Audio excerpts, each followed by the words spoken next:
It was 1893. A resort in Maryland told Charles Douglas that they didn't serve his kind. They thought by denying him a meal, they were putting him in his place.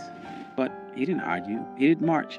He walked down the beach, found the property line, and bought 40 acres right next door. He didn't ask for a seat at the table. He bought the ground the table was sitting on. This is the story of how Charles Douglas turned a restaurant rejection into the first black municipality in the state of Maryland. This is One Mike Black History, and if you like stories like this, you can find more stories like this at onemikehistory.com. But without further ado, let's get started. To understand this heist, you have to understand the insult. It was August of 1893. The Chesapeake Bay was the playground for Washington and Baltimore's elite. The system at the time called the place Bay Ridge. It was known as the Queen of Chesapeake. It was a grand hotel, massive boardwalk, and a restaurant that promised the finest dining on the East Coast. Charles Douglas and his wife Laura, they weren't there to make trouble. They were blackocracy. Charles was a high-ranking official at the Treasury Department. He was polished, he was wealthy, and he was a veteran. He walked to the restaurant at Bay Ridge and asked for a table. The waiter did not look at Charles's uniform. He didn't look at his credentials. He just looked at his skin color and said, "We don't serve your kind here." Now, this is the moment where the struggle would usually kick in. The textbook version of this story would tell you how sad Charles was. It would talk about the pain of segregation. But Charles Douglas didn't have time for that. He had a military mind. And he looked around the restaurant and saw white families eating. He saw the owners counting money. And he realized that their business was built on a territorial monopoly. They thought that they owned the prestige of the water. They thought by banning him, they were keeping the luxury for themselves. Charles walked out of that restaurant, but he did not leave the area. He walked down the beach. He crossed the property line, and he stood on the dirt right next to the people that insulted him. He was looking at a 40-acre tract known as Bashir's Farm. It was rugged, overgrown patch of coastline. To the owners of Bay Ridge, it was a waste of space. To the system, it was unimproved land. But to the Colonel, it was the high ground. Charles Douglas knew something the owners of Bay Ridge didn't. The system is only as strong as its borders. Bay Ridge was a fortress of whiteness, but the walls ended at the property line. If Charles could control the land right next to them, he didn't need their permission to exist. He could create a parallel world that Jim Crow laws of public accommodations could not touch. See, in 1893, separate but equal wasn't even legal doctrine yet. That would not happen for another 3 years with Plessy versus Ferguson. But the private property doctrine was already ironclad. The law of the land said that a man could do whatever he wanted with the dirt that he owned. Charles realized that public space was a trap. If you relied on the public to treat you fairly, you were a beggar. But if you owned the private, you were sovereign. So he went to the owner of the 40-acre farm, a man by the name of Daniel Bashirs. He didn't ask for a favor. He brought money. He offered him $5,000 cash. In 1893, that was an astronomical sum. It was roughly the equivalent of about $175,000 in today's money. But the strategic value was worth millions. Bashirs took the money. He signed the deed. And on that day, the Queen of Chesapeake lost its monopoly. Charles Douglas didn't just buy a farm. He bought the gateway to the bay. He went to the restaurant owners who refused him a sandwich, and he didn't say a word. He just started building. And the first thing Charles did wasn't build a resort for the masses. He built a fortress for his legacy. He built a home for his father, Frederick Douglass. He called it the Twin Oaks. But he didn't just build it anywhere. He positioned the home with military precision. Frederick Douglass had been enslaved on the eastern shore of Maryland. He looked across these same waters as a boy, dreaming of a world where he wasn't property. So Charles Douglas designed Twin Oaks so his father could sit on that property and look directly across the Chesapeake at the very shore where he was once owned. This was psychological warfare. It was a message to the system that if you didn't lose a slave, you lost the entire coastline. Frederick Douglass never got to spend a full summer there because he died in 1895, but the receipt was still filled. The Douglass name was now etched into the land in the deeds of Maryland. But Charles was not done. He knew that one house was an anomaly, but an entire empire is a network. So he began subdividing the land, and he didn't sell it to just anyone. He targeted the sovereign class.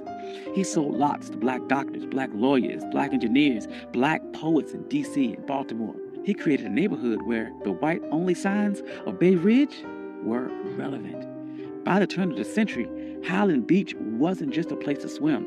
It was a black think tank. Paul Robeson was there. Langston Hughes was there. W.E.B. Du Bois was there.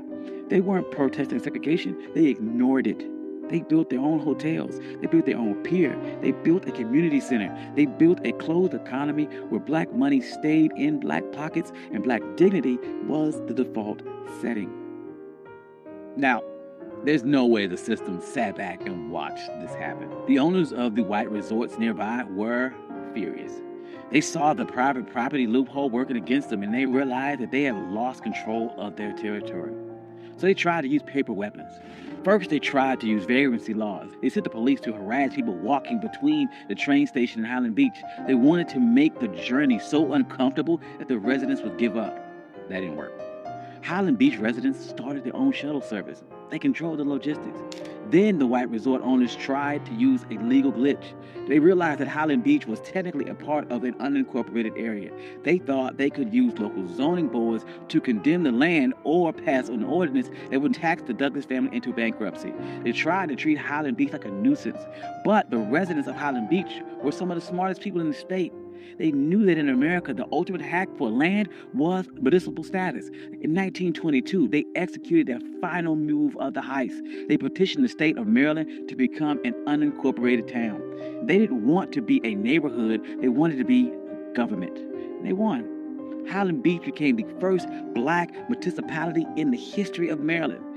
Think about the payoff here. Because they were a town, they had their own mayor, they had their own police department, and they had their own zoning board. When the white resort owners tried to pass laws against them, the people of Highland Beach just passed their own laws to cancel them out. They weren't marching and asking for civil rights. They were exercising their statutory power. By the 40s and 50s, Highland Beach was the summer Apollo. While white Maryland was obsessed with keeping its beaches segregated, Highland Beach was outproducing them culture and social capital. But the winds, they are changing, and the system shifted its strategy. In 1964, the Civil Rights Act passed and the public accommodations were integrated. On paper, this was a victory. But in a world of real estate and sovereignty, it was a Trojan horse. The system realized it could not keep black people out of the water anymore, so it decided to make the land too expensive to keep. This is the new Jim Crow. As white developers realized that coastal property was the ultimate asset, they began using tax assessment and eminent domain and environmental regulations to squeeze black families off their land. In places like Hilton Head and Bruce's Beach in California, the system succeeded. They stole land back using the laws that were supposed to protect landowners. But look at Highland Beach today. It's still there. It survived the rise of developers. It survives the collapse of other resorts. It survives because Charles Douglas didn't build a charity. He built a closed-loop system. The residents of Highland Beach understood that the land wasn't just for lounging. It was for continuity. They passed these down for generations. They created trust. They created a black culture of holding the line. During the Civil Rights Movement, we get caught up about the seat of the lunch counter. But Charles Douglas reminds us that the lunch counter is just a piece of furniture, and that if someone owns a building, they can always find a reason to move the chair or keep you out. The true power is owning the blueprints. Charles Douglas was told his money wasn't good enough for a meal, and he didn't waste a second trying to change that with his mind. He used that energy to change the map. He proved that when the system closes the door, you can't keep knocking till your fists are bloody. You can buy the hallway. You can buy the entire building. You can buy the entire beach. You can buy the ground that it sits on. And today, Highland Beach stands as a reminder that we aren't just laborers in the American story. We are the engineers of our own exit. Thank you. This is One My Black History. I'm your host, Country Boy. If you like stories like this, you can find more stories like this at onemyhistory.com. Hope you enjoyed this. This is something different. I enjoyed this a lot. Trying to do, once again, more stories about agency, about pattern interrupts, people overcome, and how they took a system that was designed to keep you back and beat it and overcame or outsmarted that system. Hope you enjoyed that. I'd like to thank all my day ones. You guys are amazing. Thank you guys all for coming out. Like, financial contributors. Oh, yes. And if you don't see your name here, please reach out to me. I'll add your name. I'm sorry. I love you all. Peace.